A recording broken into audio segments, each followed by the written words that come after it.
किसी ने बड़े कमाल की बात कही कि जिंदगी में संकट का हर दरिया पार होगा, थोड़ी सी हिम्मत रखिए, देखना एक दिन चमत्कार भी होगा।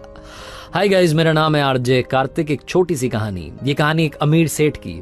एक सिटी के सबसे अमीर सेठ थे, बहुत सारा पैसा था, बहुत सारे बिजनेसेस चल रहे थे, बहुत सारी फैक्ट्रीज के मालिक थे, कहीं कोई कमी नहीं, हर तरीके से संपन्न थे।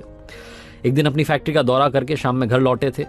बड़ा सा बंगला, आलीशान बंगला। अंदर पहुंचे तो देखा कि घर वाले सारे लोग जो थे पूजा पाठ कर रहे थे, शाम की आरती चल रही थी। सेठ जी को भगवान से थोड़ी डिस्टेंस बनाने में मजा आता था। वो नास्तिक टाइप के थे, वो दूर रहते थे। अपने कमरे में चुपचाप चले गए, जाकर के अपना हिसाब किताब करने लगे, एनालाइज करने लगे क्या सही हुआ क्या गलत हुआ। नौकर को बुला करके कहा कि एक कप कॉफी लेकर के आ जाओ। नौकर गया कॉफी तैयार करने के लिए। अचानक से सेठ जी को दर्द होने लगा सीने में, बेचैनी महसूस होने लगी। वापस नौकर को बुलाया और कहा कि एक काम करो, फटाफट से डॉक्टर्स को बुलाओ, कॉफी बाद में बनाना।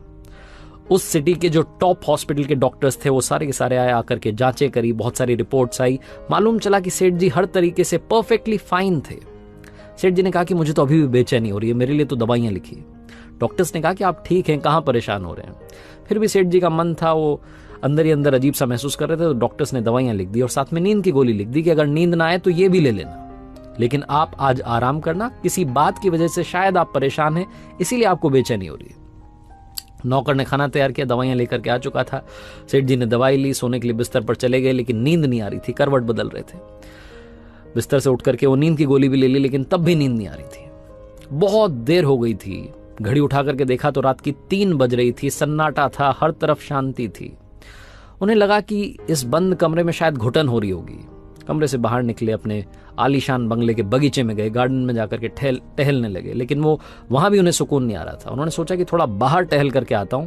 घर से बाहर निकल गए, कॉलोनी में सड़क पर टहलते टहलते दूर चले गए। इतने ख्यालों में खोए हुए थे, फैमिली को लेकर के, बिजनेस को लेकर के, पता नहीं 50 बातें चल रही थी कि घर से कब दूर आ गए मालूम ही नहीं चला। सड़क किनारे एक चबूतरा था, वहां जाकर के बैठ गए, चप्पल नीचे उतार दी, आराम से बैठे थे। उसके बाद में अपने बचपन को याद करने लगे, उन दिनों को याद करने लगे जब स्ट्रगल किया करते थे, जब लाइफ में कुछ नहीं था। वो सारे दिन याद आने लगे।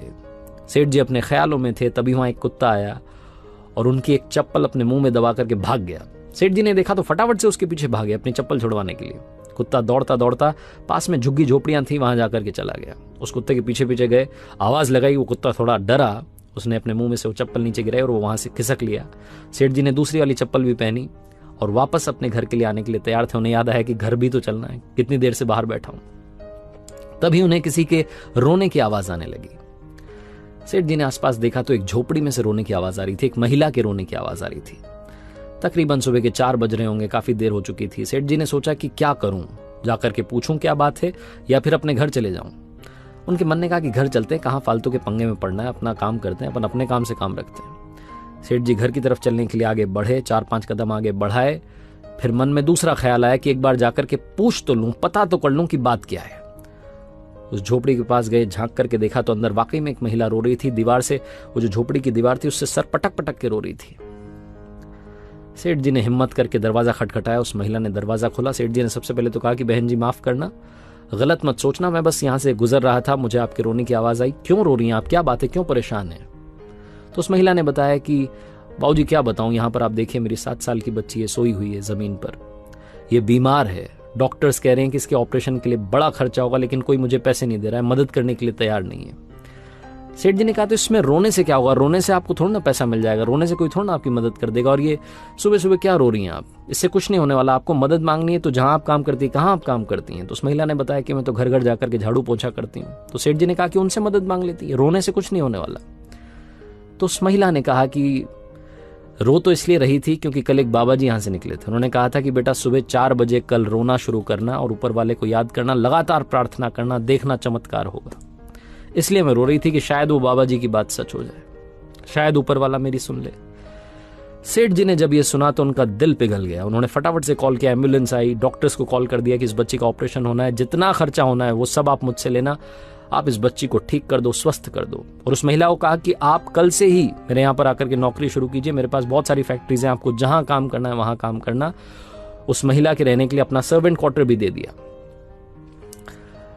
सेठ जी की जो बेचैनी थी वो तो उसी वक्त खत्म हो गई थी जब उन्होंने एम्बुलेंस को कॉल किया था, डॉक्टर से बात की थी, लेकिन मन में एक शंका थी, एक डाउट था जो लगातार चल रहा था। सेठ जी सोचने लगे कि मैं ऊपर वाले से इतनी डिस्टेंस रखता हूं, नास्तिक हूं, मुझे मतलब ही नहीं है, लेकिन क्या वाकई में ऊपर वाला है? ये क्या चक्कर है कि वो बाबा जी ने कहा कि 4 बजे रोना शुरू करना, मैं वहां पर किस्मत से पहुंच गया और उस महिला की मैंने मदद कर दी। सेठ जी के मन में 50 ख्याल आने लगे। फिर दूसरा ख्याल आया कि अगर वाकई में ऊपर वाला है तो हम ये नीचे वाले जो लोग हैं ये क्यों लड़ रहे हैं, वो क्यों हमें लड़ा रहा है धर्म के नाम पर, जात पात के नाम पर। उस महिला से ना तो मैंने जाति पूछी, ना उसने मेरी जाति पूछी, ना हमने एक दूसरे की जाति पूछी, ऊपर वाले ने भी हमारी जात पात के बारे में नहीं सोचा, बस मुझे जरिया बना करके वहां भेज दिया। सेठ जी को उस दिन समझ में आया कि लाइफ में वो काम में बड़ा विश्वास रखते थे कि कर्म किए जाओ, वो काम करेंगे तो रिजल्ट मिलेगा, काम करेंगे रिजल्ट मिलेगा। उस दिन एक और बात समझ में आई कि काम के साथ साथ, वर्कaholic होने के साथ साथ दूसरों की मदद करना, वो ह्यूमैनिटी का भाव रखना भी बहुत जरूरी है। सेठ जी को उस दिन समझ में आया कि जब मैंने किसी की मदद करी तो मुझे सुकून मिला, वो जो अंदर की बेचैनी थी वो खत्म हो गई। दुनिया में ऊपर वाले ने सिर्फ एक धर्म बनाया जिसे ह्यूमैनिटी कहते हैं, मानवता कहते हैं, इंसानियत कहते हैं। ये कहानी काफी कुछ सिखाती है। पहली बात तो सिखाती है कि अगर आप भरोसा रखेंगे तो चमत्कार जरूर होगा। दूसरी बात सिखाती है कि जिंदगी में एक दूसरे की मदद करते चलेंगे तो आपकी मदद अपने आप ऊपर वाला करेगा। और तीसरी सबसे बड़ी बात सिखाती है कि जिंदगी में ज्ञान बांटने से हमेशा कुछ नहीं होता, मुस्कान भी बांटना जरूरी होती है। इसीलिए आरजे कार्तिक हर कहानी के आखिरी में कहता है, ऊपर वाले के आशीर्वाद के साथ, अपनी मेहनत के साथ, अपनों के प्यार के साथ कर दिखाओ कुछ ऐसा कि दुनिया करना चाहे आपके जैसा। याद रखिए, हर सोमवार सुबह 9:30 बजे मेरे सोशल मीडिया हैंडल्स पर देखिए एक नई कहानी।